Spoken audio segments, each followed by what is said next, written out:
Hey, so this is another episode of Lessons. It's been a long, I was gonna say weekend. It was only like a late Thursday night, Friday night, and then yesterday I sort of did nothing. And today I sort of, I guess it's the start of today, but I slept in again.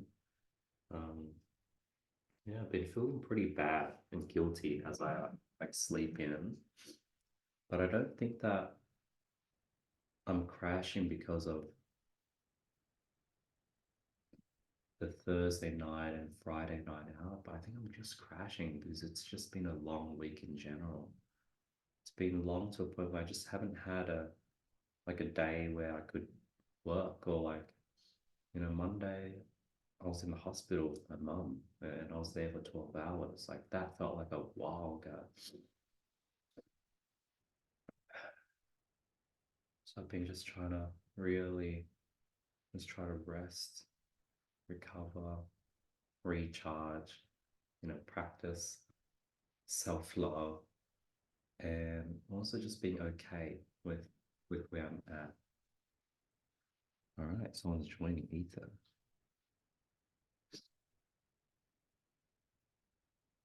but yeah, today I sort of had 22 different points I wanted to go over, um, and I've been really liking these series. I've been playing around with AI where I've been plugging these episodes into this thing called Opus.clips, and we just churn out like 30 freaking clips automatically, and I've been just testing those.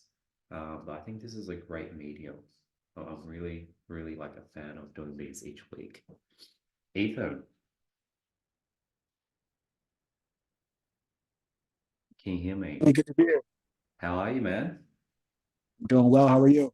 Pretty good, pretty good. It's been a long week, but grateful to be alive. Great.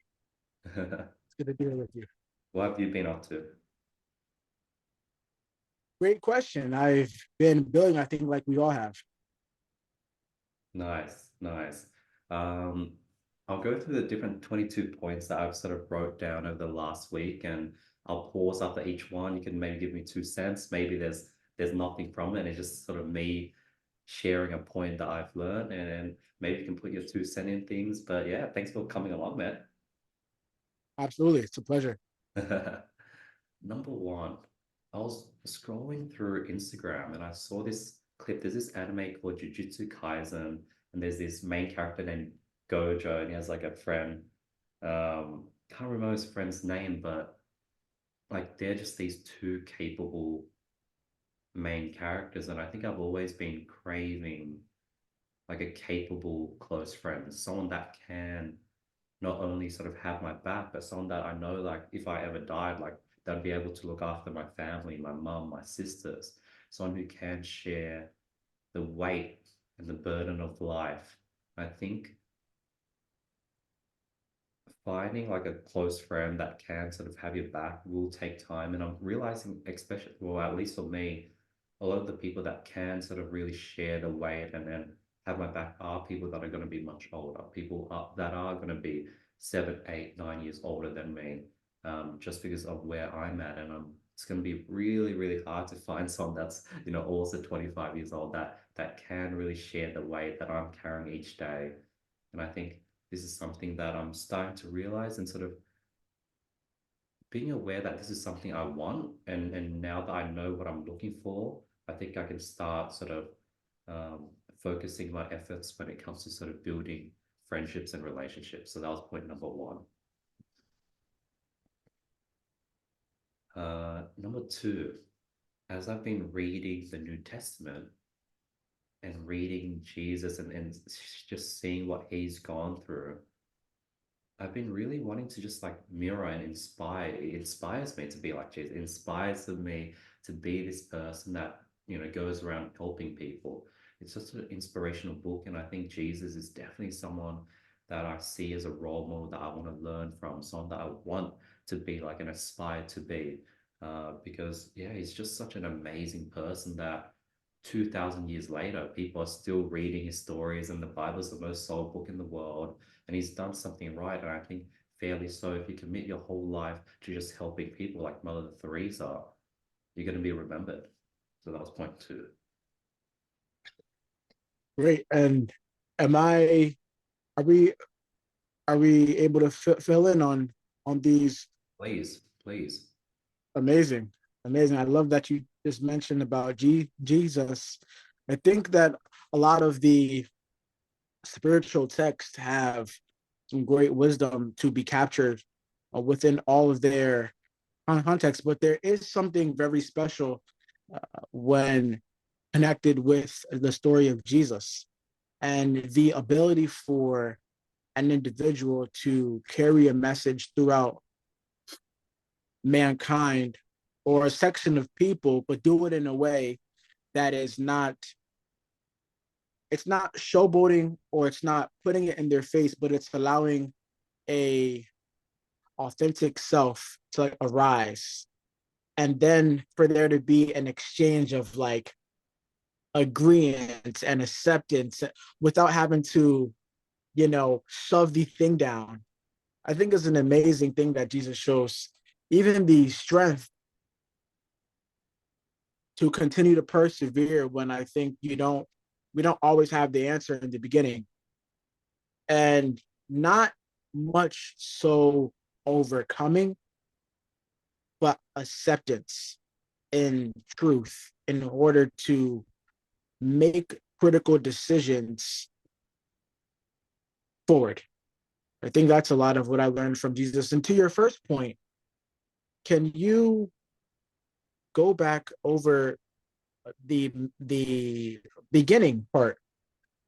But yeah, the beginning part was I think I was watching this anime and seeing these two high capable sort of best friends. I was like, wow, like that is something I crave. It's sort of let me think of a Western, like even in Harry Potter, Harry Potter's the main guy and he sort of is sharing the majority of the burden, but what's another popular show that might have like a duo that really it's not like one guy that's the top G and he has his team that sort of supports him, but that sort of duo where they have each other's back and they can rely on each other and seeing that, I was like, wow, like that is something I definitely truly crave.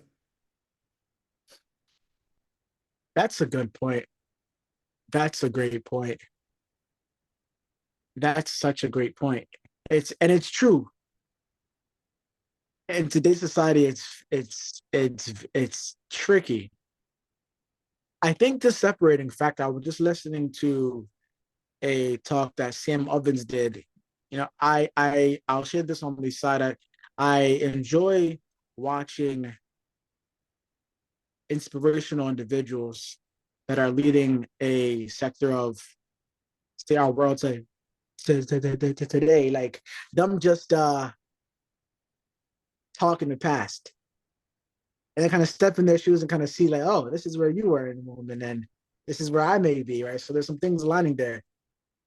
I bring that up because there's a thing of standards, and I think in this society it's interesting. A lot of people cannot maintain the standards of like their dreams, so they can't. So it's more difficult to find that person of connectivity because the standard of the one that expects better for themselves isn't truly them. It's not truly consistent. I love that. I have this almost like inner joy of like that's what makes the world go around when you have someone that can actually you can talk to. That's I think the best thing about it. We're humans. We crave connection, relationship, someone you can actually talk to.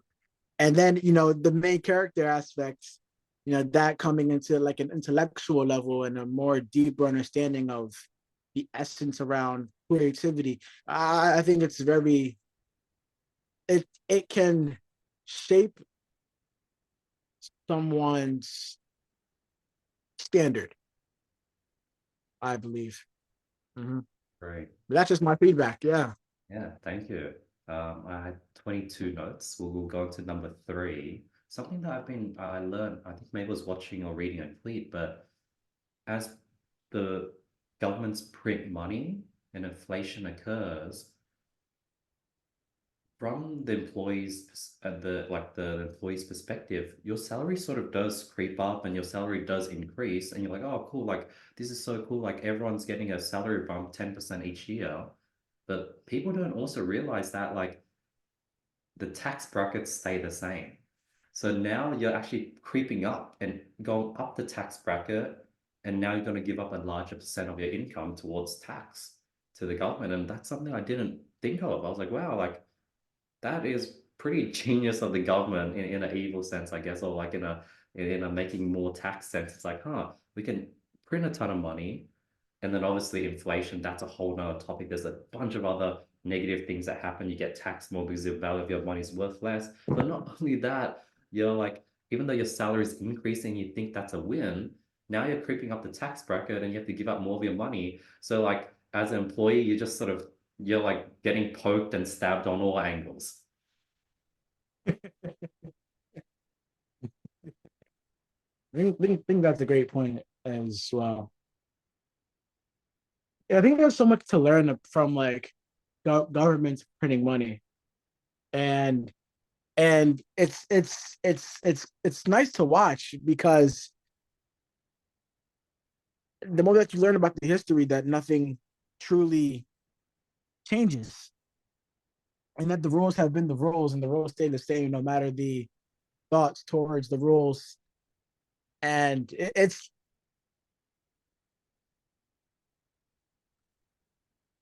it's an interesting way, I think, to like combine market behavior and overstimulation.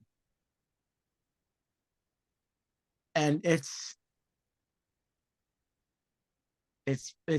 think when you know, and then as you get to know, you're like, well, which side am I on as this is happening in real time? And it's a cool thing to look at and to evaluate because it can't be stopped. It can just be leveraged. I agree. I agree. Number four. Um, Nice. at the beginning of the week, I was at the ER in the hospital, emergency room in the hospital. I was there for probably around 10 hours with my mom. And oh, okay, now I'm reading the rest of the point. Um, yeah, it was pretty cool just being in the hospital setting and just seeing all the nurses, all the doctors. They wear different colored clothes. The nurses wear like a navy colored clothes. The doctors wear this teal. There's this dynamic with like the doctors and the nurses. And I totally get this whole TV show about doctors. Like you see the nurses all gossiping in a corner. You see like the doctors are sort of all the like the doctors usually get all the attention as all the nurses come to them asking them questions.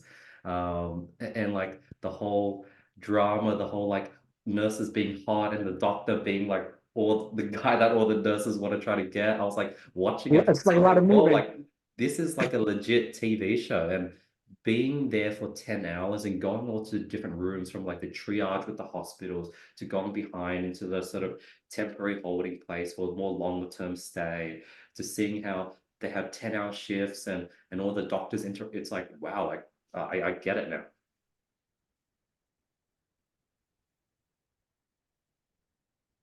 Man, the hospital for 10 hours. I couldn't do it. It was drained. It was cool just observing and now I know, I guess. Now you know. I think it's all a system of operations. Number five, in that setting, I was talking to some doctors and it's weird, like I feel like a lot of doctors have this sort of there's a bit of like they want to help people, but it comes with a bit of ego. And I was trying to find the right metaphor. Like for example, if you look at, The Rock, Kevin Hart, Thomas Edison, like they want to help people, but there's this sort of slight ego behind it. Whereas someone like the Dalai Lama, Joaquin Phoenix, Nikola Tesla, these people just love what they do, and there is like Joaquin Phoenix doesn't really care about winning an Oscar. He's just so like just seeing him do the role for the Joker, he's just so into it. And I'm starting to like I was trying to say, what's up with these doctors? Like I can see they want to help people, but there's also this sense of like, I'm helping people. I'm like people would be like many people would die if I wasn't here to help them. There's like this weird thing that I was trying to sense because yeah, there are a lot of people that are in roles of helping others, but some feel a bit more brighter than others. It feels like the incentive within a within any group of people always stimulates something that shows for that incentive. Maybe that incentive is not great enough or does not fulfill the motivation enough, whatever that enough is believed to be, subconsciously, something always seems to arise. Yeah, I think I was like realizing maybe I was trying to root back to where that feeling came and trying to clock the feeling. I think it was like a doctor rushing by, me quickly someone like, hey, I had a quick question about my mum's BPPV, about the crystal in her ears. Like, and I was asking a few questions and, understandably, he probably had a long shift. He didn't want to stop and help answer me, but he sort of answered my question in a begrudgingly way. And I think it was like a sense of like, man, like, who are you? Why you ask me a question? Um, like, let me quickly answer you and move on. But it's understandably so because, there's a ton of people waiting hours just to see a doctor. So it makes sense. But it was also sense like a feeling of superiority as well. Um, where like, dude, I could be like freaking, let's say who's someone that's unknown. Let's say I was like the founder of Google, and then I was in that same situation. Like he would have treated the founder of Google the same way, not knowing that like yo, like this, like I get it, you're a doctor and you help 20 people each day, but like Or you didn't create Google. now, I heard something one time. It said, "Take the incentives away, and you'll see the true nature and the true essence of the work." Take the incentives away, you'll see the true nature and essence of the work. And what I learned that as is that we all have everyone inherently carries an identity, and that identity is connected to a motivation, and that motivation is always propelled by something. And if that motivation is propelled by incentive, then it's liable to the consensus. It plays an interesting piece of the puzzle. I think that's what a lot of happens in those environments. I mean, you would think it's a hospital, so we're all here to help people. And then in doing so, and I'm sure that's like exactly why many people start this journey. They want to help people, but then when intrinsic values don't align with external rewards, or there seems to be something off, then people just kind of turn to not natural robots. That makes sense. Because like I think the thing I noticed, even going to GPs as they try and just rush people in and out, um, a lot of GPs lose that sense of presentness. They're not present, they're not in the moment, they're not really here with the patient. They're just trying to solve the issue quickly, move on to the next client, and spending time with monks and people who are sort of in that spiritual journey. Like monks are the completely opposite. They're really present with who they're talking to. And I could totally see a monk going to a GP for an issue, and the GP doing his thing, push like trying to brush this monk off quickly, solve his issue, thinking that he's better than this sort of spiritual person that's given up his whole life to understand himself, but not only that, but help others spiritually. And how that could be very ironic because the doctor in his mind is like, dude, like I'm helping people, so like let's get the ball going, let's figure out so I can help the next person. The infamous old world of human beings and systems. Sometimes I feel like the world feels like,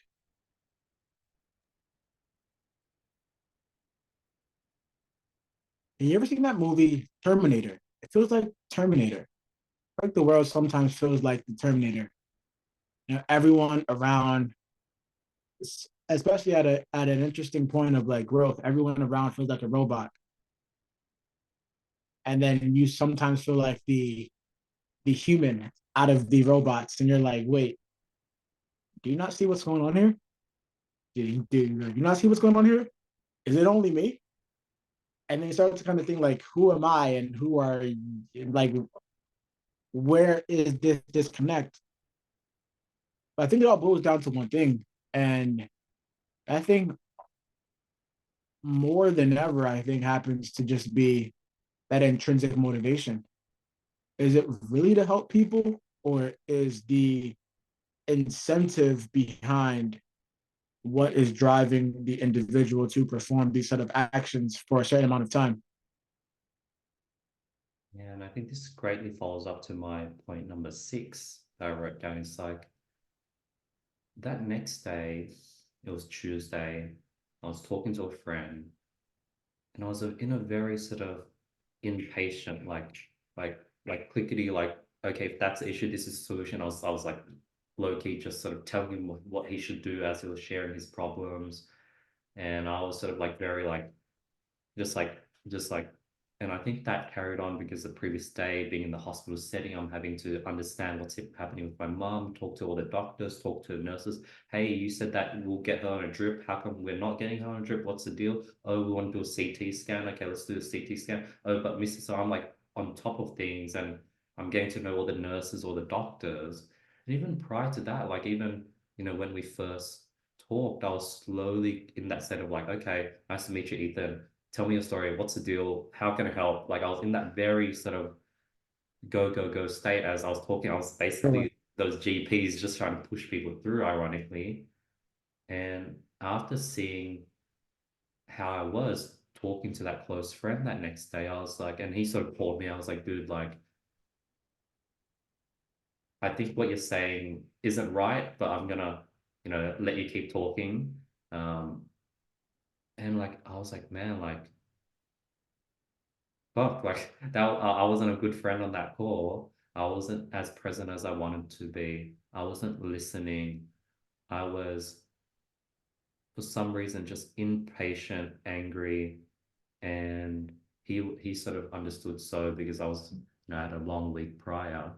But him calling me out, I remember just resting and just crashing, just letting my body go, taking a long nap, removing that strong facade that I had to keep up to be at the hospital, and just let my emotions, my brain, everything just rest, my muscles detense. And that has been sort of like the slingshot. I felt like I was just slowly creeping down, and that was like the slingshot that's triggered me to really try to get back to my roots over the last week.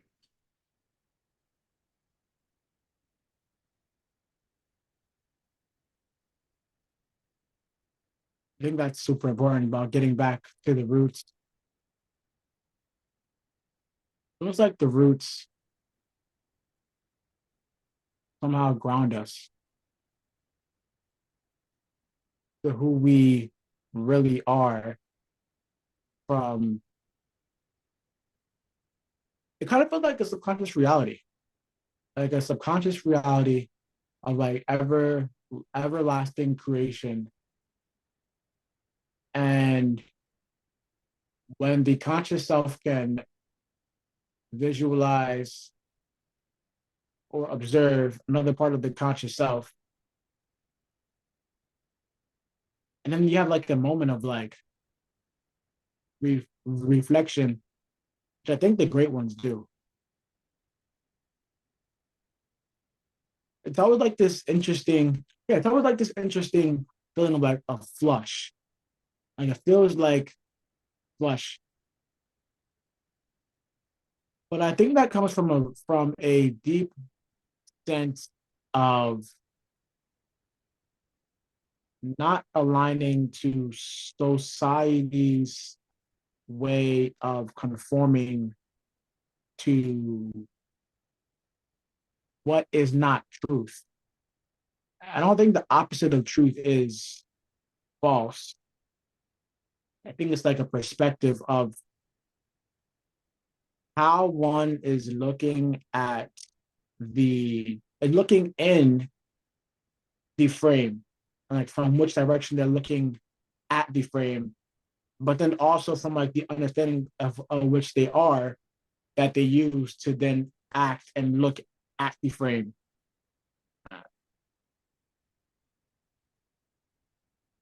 I feel like a lot of people have that breakdown, and the number one question that they ask themselves is, it more so feels like, who am I? When the real question is, who am I becoming? I like that. And it sort of nicely swings into the point number seven I wrote down is that I realized that I have a residue that carries on. Like when I'm, keeping a strong face, looking after my mum, battling for my business, that strong facade or that strong armor sort of leaks over when I'm talking to family and friends. And you can sort of see this happening with actors, method actors, that really become their character. It leaks into their personal life, and it's hard to like separate it. When you're in a meeting, you want to sort of show up as this strong, confident person, and you're really on overdrive. You're listening to everything, asking really good questions, but and then you sort of do carry that over.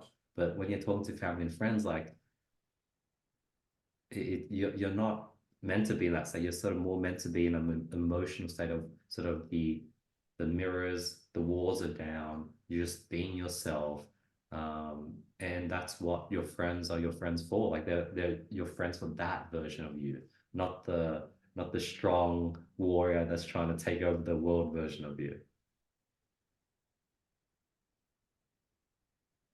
That I think is what you just said is the greatest story of becoming the main character in observing the reasons why people become close with other people and how they identify that connection between person A and then group A or group B with person A. I was walking inside my family's home earlier and I experienced something similar. And this is something I happen to not ever have a moment to ever speak about. It's pretty cool to watch this moment unfold as I say this. And I realized that as I was walking inside and I was facing people that have a different understanding of life and the meaning of life, I recognized that in a past version or a previous version, I would like take it so to heart. I'd be like, oh, this is like personal. Like I just can't believe that you're not gonna like support this amazing what's happening around us. And I like, and it's unfortunate. And I think when you're at a certain phase, you kind of we all go through a similar lesson. We kind of force people until you realize you can't force people because they won't change. And it kind of starts off with the family that we have around us. And well, to carry it out, to a conclusion now, I I had a moment. There was a moment that I got to watch myself in action of the observation of the thought and then the emotion tied to the thought, which then creates a total reaction. And in that, it taught me a lesson of passionately disconnect while having a sense of compassion. And to take that back to, I believe it was point number two of Jesus, such a great character that he displays is this having this sense of compassion for others. There's this great story about, don't quote me on this, but he met a woman and he asked for some water. And she said, we don't like you guys. Like, you guys are somebody else and we're somebody else. And he went on to talking about her. Where's your husband? I don't have a husband. And he said, that's right. You have five. You have six, whatever the quote was. Yeah. And then, but he easily brought it to a moment of like compassion. And I think that's what we ought to have, a sense of compassion for others, for humanity who may not be aware of these mechanisms that are put in place. And I think there's a humble sense of responsibility and like honor when you know something that others don't know. And there's a kind of like an intrinsic something there that I think speaks to everyone that follows a certain path. I agree. I love that. Thanks for the extra 2 cent. Number eight, something I'm realizing is that I wrote something different. I wrote down every time I get distracted by a super chick, like a super cute chick on Instagram. That was what I initially wrote, but it's more like every time I'm scrolling through Instagram, I see a really cute chick that's like way out of my league. I'm like, fuck, like I feel a bit insecure. I feel like I got no chance. And I remember last night going through Instagram, just seeing a guy he's in the travel space. I do a bit of traveling and his travel content is just so good and everyone's engaging on his content. And it's like this feeling of like insecurity of like, wow, like this is like, but then I also know that I can, but I can't.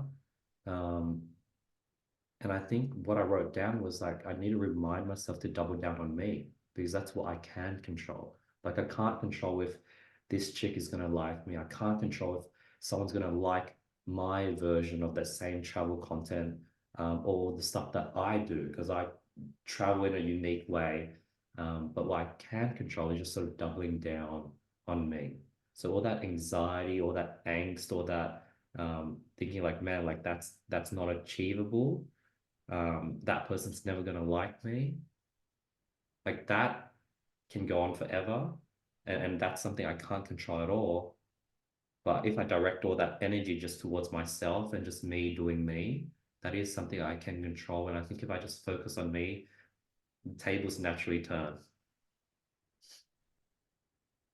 I think anxieties are so much part of the game of life.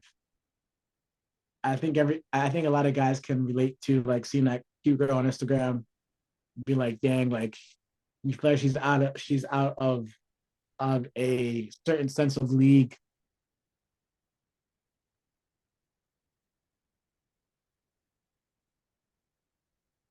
For for like a long time, I used to look at like the league like that, like can't get this person. And then I realized, who do I have to be to get this person?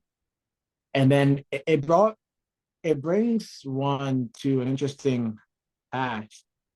I think often who we see It's not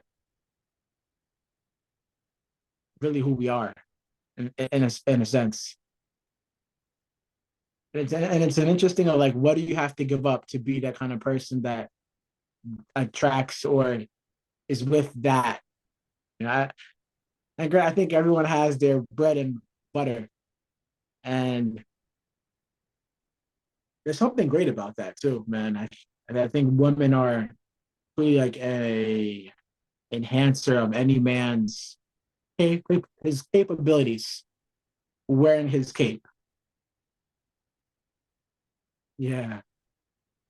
That's good capability and cape. And I know it's like it's cool how like there is like a it's I guess cape comes from capability. I think we're all heroes though. I think like we're all our own hero. Like we're Like all our own childhood hero. And then like a great person next to someone with their capabilities, but you're wearing your cape and they're like, you have you're like number one fan. It's like, oh, this is awesome. I think about like the Batman, Spider-Man stories. mm, Somehow I get so like and inspired.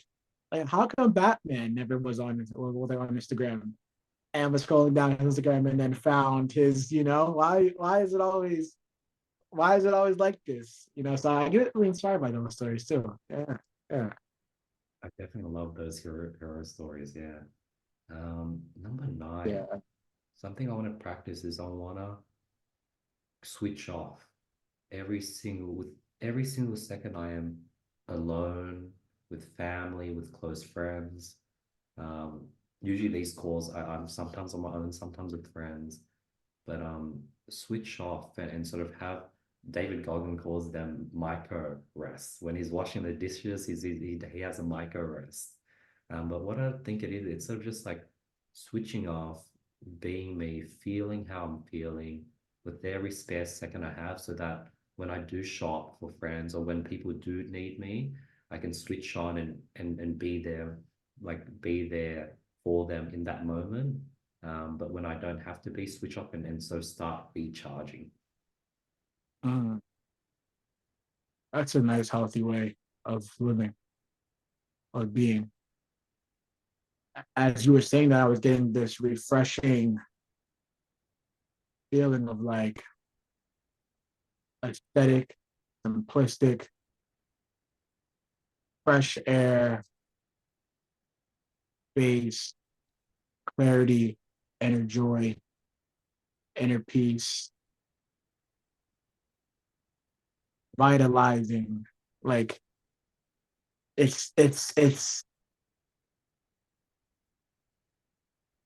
like the senses are they're there. Like your awareness is sharp. I think there's a great honor in taking a step back and having a fresh perspective in every moment. I think one, which is a skill, and when mastered at each step, man, man, that is beautiful. Uh, Number 10, I've been realized like having a deep understanding that if I'm getting hurt, um, what did I write? Realize it's something to do with me. Yeah. If I'm getting hurt by what someone said or by a response or an action I got from someone, realize that it has something to do with me and not the Mm, other person. Like, because I'm in pain, because I'm hurting, I'm reacting so. So, like, let's say I ask a girl on a date and she politely rejects me, and now I'm like a bit angry, a bit sad. I'm a bit like, fuck you. But all those feelings are coming because I'm hurt. It has nothing to do with them. I'm the source of that feeling that's now bubbling up. And it's very similar to sort of immigrant Asian families where they don't they really can't feel their own feelings. So they're often lashing out. You know, my mum would come home from a long day of work where she was just, just long pushed around by the employees, just a lot of patients. Everyone's yelling at each other. She works in an optometry, so sometimes it gets chaotic. And she'd be yelling at us, she'd be like help telling us to cook and stuff. But that reaction comes from the pain that she went through the day, and now she's still feeling the pain, and that's the way they lash out. And I realize that's sort of what it is. Like if I'm ever feeling jealous, anger, sadness towards any reaction, or feeling impatient that someone's talking too long, that's rooted in me. Like I'm not patient. I'm not in a present state. I'm feeling this headache that's wanting me to keep the ball going, and I want to ignore that pain by being impatient. So I'm realizing that everything comes from me. I think that shows the great strength of persevering through stages of awareness. The more you realize that you get offended by what someone else says, that it's not what they say, but it's more so how you feel towards what is being said. Mm, And I think that's a great way to evaluate growth. I also take that into accountability in my life as well. I've also had a phase where I used to get so butthurt about things. I would, especially when it would come from people that you would trust and love. I think love is always an interesting word. You would trust and love family. They would say something, and then you would kind of scratch your head, like, why would you say that? Or like, what do you mean? There will always be a question afterwards. And then what I would do then is I would like go back to myself and I would think like, what is this that I feel? Why do I feel like I'm not enough? I think that's something that we can all learn. Everyone can learn that it's okay when you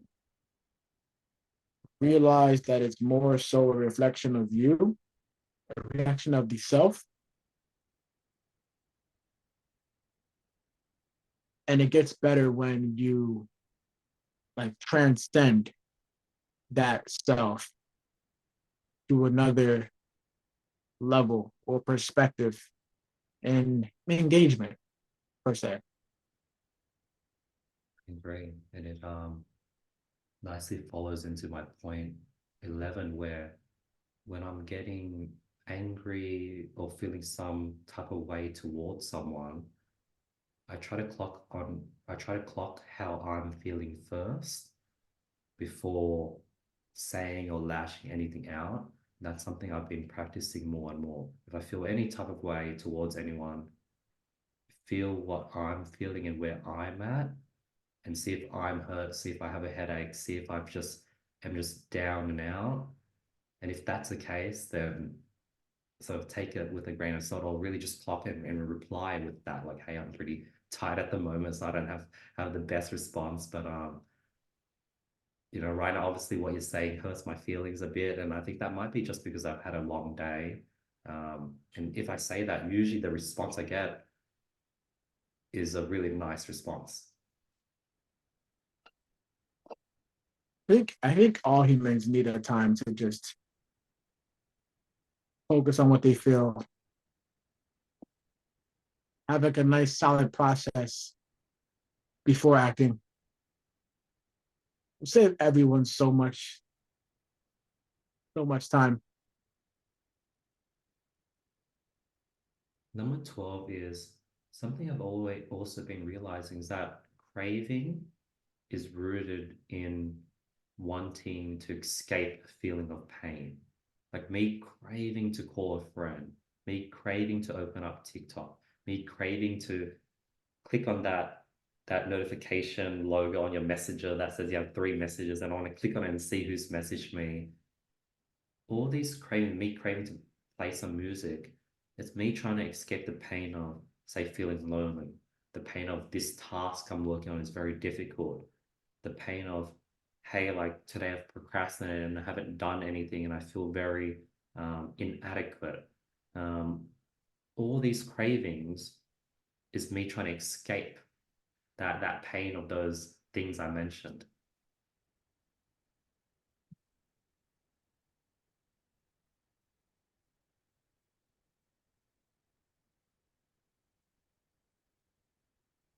That's a great one. I haven't heard before.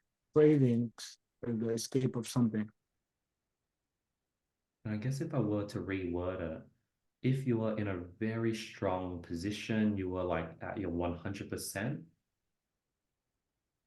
you have zero craving to play music, to call a friend, to check social media. You're locked in. Um, and craving only creeps in when you're not as strong as you want to be, and the things you're doing is starting to get very difficult.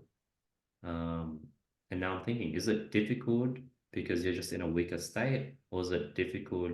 It's probably a mix of both. It's difficult probably because it's difficult, and if you're sort of had a long week and you're a bit more exhausted, um, you're just going to be more weaker and you're going to feel more pain and you're going to want to call a friend to get that dopamine hit to handle the loneliness that you're feeling. So I'm trying to clock the difference from craving an escape versus just wanting to catch up and connect with a friend because I'm in a good state and have time to kill and this is a good time to talk with a friend. So hey, I'm in pain. I don't want to do what I got to do and I want to procrastinate by talking to a friend. I think craving is great as long as it gets you to your intended desire. Mm, But then I would have to look at what's the desire behind the craving. mm. And is it self-sufficient or is it self-defeating? I know a lot of buddies of mine that really seem, now whether the science proves it or not, they really seem to, believe that like an efficient amount of tobacco gets them to get the work done. And it's different on my end. Well, on my end, I maybe will enjoy a cigar after a day, right? As like a reward, like a long week or like a long day or after a task. But yeah, I think as long as the craving gets the individual towards their goal, it doesn't take them off the path through other temptations, then it isn't harming. I agree with that. And nicely segues into point 13, where everything I shared from point 1 to 13, it all comes back to, all you can do is be your truest self. That's all you can do. Can't control what people see you as. You can't control who likes you. You can't control who reaches out to you. You can't control who wants to continue being your friend. But being your truest self, that is what you can control. That's all you can do. That's like the best quote. Be your truest self. I would ask myself this question: what is truth? And I found myself in a pretty interesting answer. Truth is the thing that you know calls your name when you are by yourself. And truth is the thing that you relate to with a passion, with a sense of passion, and no one can take it away from you. I think that truth is always an interesting game. Truth is always an interesting game. I've considered myself to be a truth seeker. I'm always seeking out truth. There was a challenging moment in my 20 when I was 21, and you just seek out truth, and then you meet the truth, and you're like, this is not the truth. Like this cannot be the truth. If it's the truth, then everything that I've learned up until this moment is a lie. So I think that truth. I think the truth game is always one you travel down the path with a high sense of caution because it's never you're never gonna finish. You're never gonna get off the path how you got on the path. That's the ultimate truth seeker, in my opinion. Can you repeat that? You never get off the path if you're on the path. Okay, I You see. never you never get on the path as you get off the path. So the way you got on is not the way you're getting off. Hmm. So a good example in my life, I came to know truth by being curious. And the way that I got, you never really get off the path. And that's the adventure. Because every time, say you may get off, or say an individual gets off a path, it's like on to the next path. So it almost feels like in my experience, it almost felt like paths that were overlapped, that you're like transcending from path to path. Interesting because as you're saying, I found a truth from being, and I sort of filled in what I thought you were going to say, or like what I would say. It's interesting. Like I've found some truth from being lied to. So, like an Mm, example is I remember I was staying at this place. My sort of the person I was staying with was like an older friend, like a sort of a mental scenario. It was like, hey, do you realize that tray that you have in your room that I'm letting you use, that's like a $5,000 tray. It's specced with gold. Like you have a really cool setup. Like you should be grateful that you're able to crash it here for the last few months. I'm like, oh wow, that's so cool. I didn't realize that, yeah, I guess I should be more grateful. This is a really cool setup. Like this is a custom table that he got from some designer. And he left and out of curiosity, I looked at the bottom of the tray and there was like a tag. It was like 20 bucks, $20. I was like, and then the table, I think a month later, we saw it in IKEA. And it was a bit awkward. It was, oh, like that table looks very similar to your table, Andy. And I was like, I think it's the same table. But people always find out, especially if you're smart. Like whenever someone's lied to me, it might not be today, it might not be tomorrow, it might not be in a month's time, but the truth always comes out. And from me experiencing that, I was like, huh, there's no point in me lying because the truth always comes out, especially if it's someone that's pretty educated. I love that. It sounds like something I heard yesterday, where darkness is light and light is darkness. And just because you may not be able to see the other end of polarity doesn't necessarily mean it doesn't exist. It just needs time to come to light. And I also heard this in an interesting way related back to elevating and transcending, creating identity and the main character, and how an interesting theory that was brought up of how, like, if you don't face those things that are in the dark, they're always going to come to light. It always happens. They may not happen now, in a month. The longer that it doesn't come out, the more it will come out in a more aggressive manner. And I think that that just speaks for it all. I mean, what happens in the light always, what happens in the darkness always comes to light, and whatever happened in the light always, you almost can't unsee it. Yeah, what I'm writing down now live is, yeah, you're right. Like, I'm currently, I feel like I'm going through the trenches. Our company has bleeding out for the last 2 years. I'm getting that, I'm closing that gap.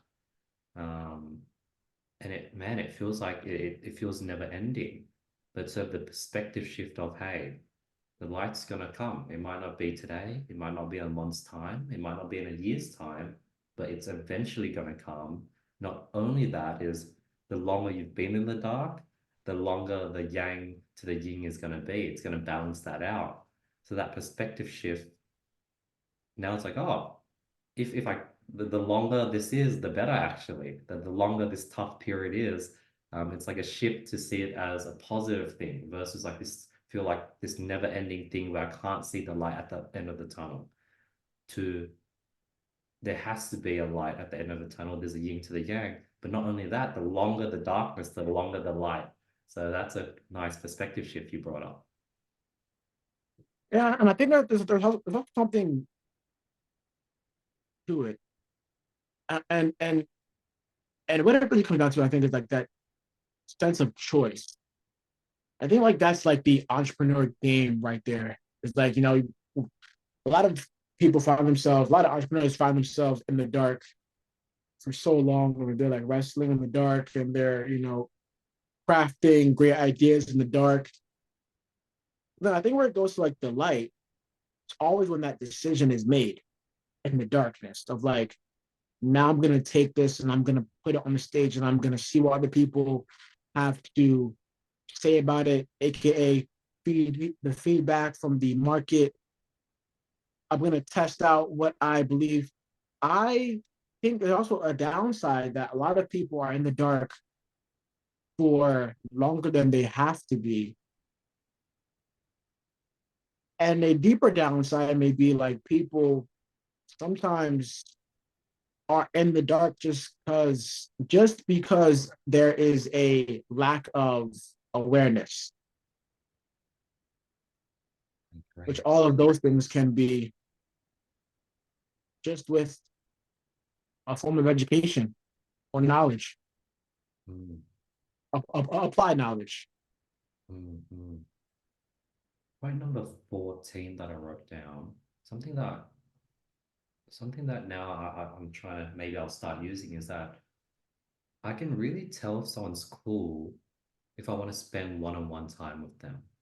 Like I could think of some person in my mind. I'm like, oh, I don't know if I want to grab a coffee one-on-one with them, but like they're okay. But let's maybe do a group setting because like I feel like I'm gonna like get so drained in that one-on-one setting. But others, I'm like, oh, dude, like I'd love to do that exact same thing that other person asked me with this person one-on-one. And for some reason, I know it's not going to be as boring. It can be the same. Like if person A asks me, "Hey, do you want to go cycling around Olympic Park?" And I'm like, and then the same person asks, like, for some reason, that's one scenario looks way more interesting than the other, and it's really based on the person. So if I'm like wanting to spend one-on-one time with someone, usually they're a really cool person. Yeah, I think the more business minded and the more time is, actually, I'll take business out of this. I think the more time is being played with and being leveraged, you're always sacrificing one end of the stick. I think that a big part of it comes from like what's really going to pay itself back. Time, you can't ever get time back. I think that's one of the most crucial ways of building oneself is who they spend time with. That also shows in who they are as well. Yeah, and now I'm realizing that, rejection might be life's or God's sort of way of being like, hey, like, I just saved you from a day of boredom, a boring dinner, boring hike with this person. Like, and there's truth to that because if it was going to be amazing, that person would have had said yes. But the fact that that person says no, innately, they know that they're not going to have fun. And if they're not going to have fun, I'm not going to have fun. And I just sort of saved myself from a 5 hour sort of energy drain. It's bringing me back to the statement of everything happens for a reason. Yeah.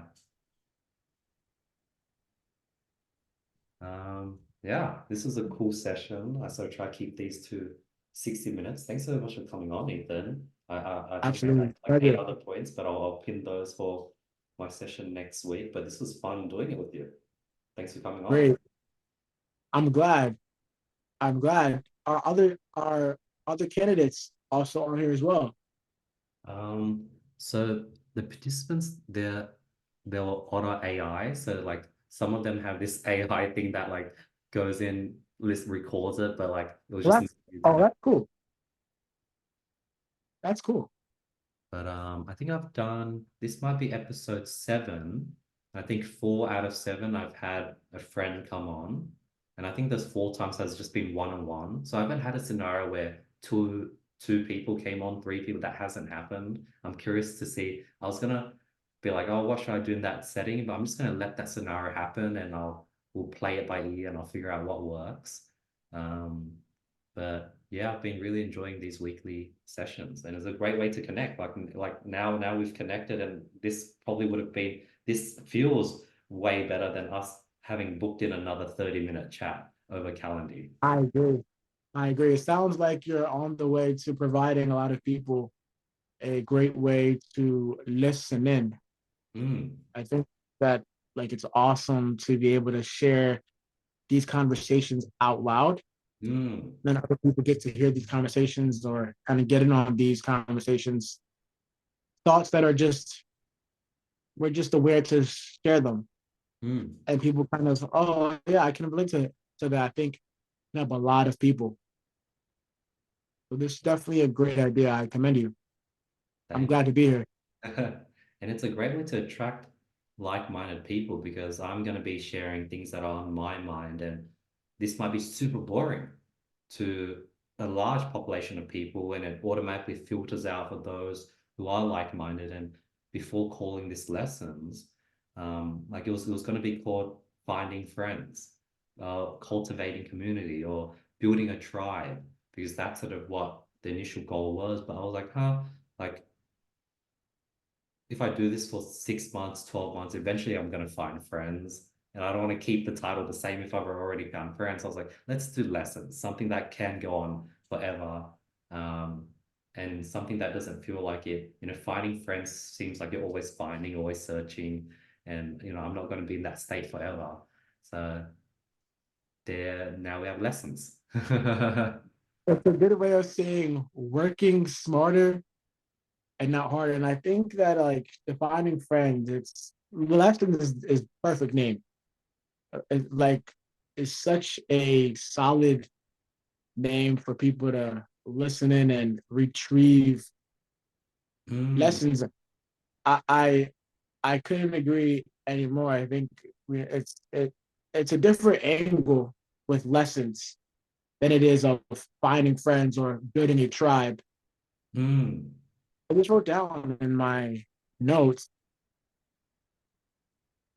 I'm currently building, transcending this next character, this like, character in the moment, and I wrote down that I will always be a learner.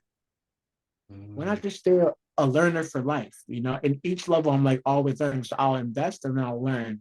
I'll invest more and I'll learn. And lessons, really, I believe it builds a very trustworthy way of communication. This is what people need.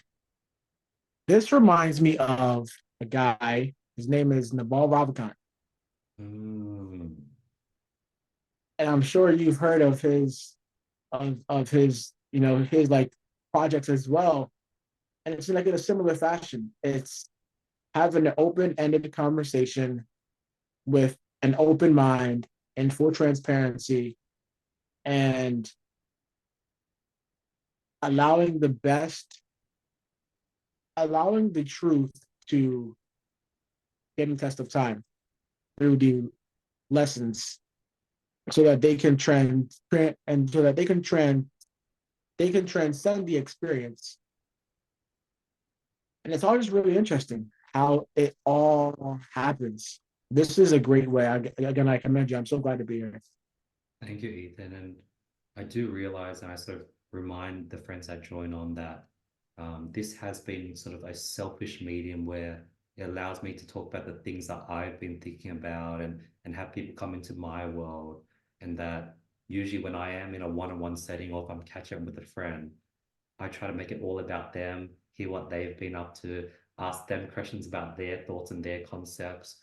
I guess this is a chance for me to be on the other side because I'm rarely talking about myself. I'm rarely sort of sharing my thoughts and emotions. I have another podcast where I'm just talking about other people and then hearing about them. And even just when I catch up with friends, I'm just like, yo, like how you've been. Tell me more about this thought you've been thinking about, Ethan. Tell me about this notebook, this new character you're forming out. And that's definitely something that I usually do. And then unfortunately in these settings, since I only have one of these each week, or maybe I should do more of them, um, I won't be able to sort of selfishly dig in and make and learn about you, Ethan. But like in a different setting, I would definitely be digging into that new character you're building, and I'd want to learn all about that and make it about you. I I oftentimes watch interviewers interview people, and I always think in my mind, the person answering questions was once on the other side of interviewing others. And I really think it's an expression of conversation and curiosity. This may be my opinion. I do hold firm that there's a character that we all get to where no longer would like to interview others, but allow our character to be expressed. So cool that you have lessons like that. Lessons is here because like it brings in people that are listening from so many different points of view. They say to get to selfless, you have to be a little selfish. And what a great medium of exchange and speaking from a detached kind of back end and just letting it out. And then this has this has this has to be one of the best conversations like held in this way. So it was such an open ended amount of clarity. I mean, I think these really will do well constructively helping people, learning more about themselves and being open to change. I think that's one of the hardest things nowadays is that change. But I always found that when I've been most willing to change, I've been able to experience someone else speaking about the change that they're going through, that they went through to get to where they were. And it opens like this this door of like self-belief that kind of goes back inside the individual. I think these are amazing. Again, I am happy to be here. Dude, I think what you shared, like something clicked, you're right. Like I've been interviewing my whole life. I've been, I remember the other day I walked by this park and I've been walking by this homeless person that's been just sleeping outside of the toilets for the last 2 months. And, everyone goes in and out, walks past them as if they're invisible. I'm like, let me go up and talk to them and hear their story out. So I went up and said hi, learn about their situation, why they're there, what the solution is, what the council has done, how they survive when it's raining, how they use the tarp. So I'm hearing and I'm interviewing, I'm just learning and making sure that they feel seen because I know what it feels like to be invisible. Um, and yeah, like I definitely feel like I've made their week in doing so. And plus, I was curious, I wanted to learn. Um, but you're right, eventually the interviewer gets to a point where he now wants to be seen or he's ready to be seen. I think lessons is that point where it's like, I've spent years and years of listening, making others feel heard, being the curious person that allows them to share their deepest sort of passions. And now I'm ready to, or I've selfishly built a medium where I can now do that. And I'm still figuring it out because this is still early on. We're only 7 episodes in, but I'm very, very happy with this medium. It brings me to this book I've read called The Go Giver. And the name itself is so powerful. He's giving, but he's going to give. He's putting himself in the position to give. And I'll summarize the book in 30 seconds. The giver is looking for the big bang, the big chance to give. And halfway through the book, he realizes that he has to now be the receiver. So he has to now learn again. And it all the way leads to the end of the book, and where he learns that he is the receiver and the giver in one. And for him to be able to give, he must also be willing to receive. For him to be able to receive, he must also be able to give. And it taught me a great lesson at that moment. I was like, wow, like this ultimately means that you have to keep both ends of the funnel open Mm, for opportunities in a world so creative, so innovative, so driven by new ideas and new concepts. And that's what it sounds like, a go giver. And I think that's just amazing too. Like allowing someone to be seen is one of the most powerful things that I think we can do. There's so many people out on the streets, and people. I was in Miami, and I mean, it's shocking. You walk around the corner, you see a Bugatti, and then you walk around the corner again, then you see a homeless person, and then you're like, this is not the same reality. And it's amazing when you can just say hi to someone, and they're like, hey, like hi, thank you. You can see that they're like, thank you for saying hi to me. I feel seen, and that transfer of love, that transfer of genuine authenticity, I think is something that is self-rewarding in order to transcend oneself to a quality stage. I agree. I agree. Thanks for doing this with me, Ethan. I'm pretty excited. This was a really, really fun episode. Um, yeah, I'm pretty keen to see how this series transcends as each week comes by. But thanks for doing this with me. It was very on, and I also love how it's spontaneous because I don't know who will show up onto each week, and it might be on my own. Someone might show up halfway. Someone that maybe I've had some friends on the calendar invite that has never shown up, and he might randomly show up into the future call. So it's like very cool like that as well. I'm glad today could that be me. Yeah, yeah, yeah, It was yeah. fun.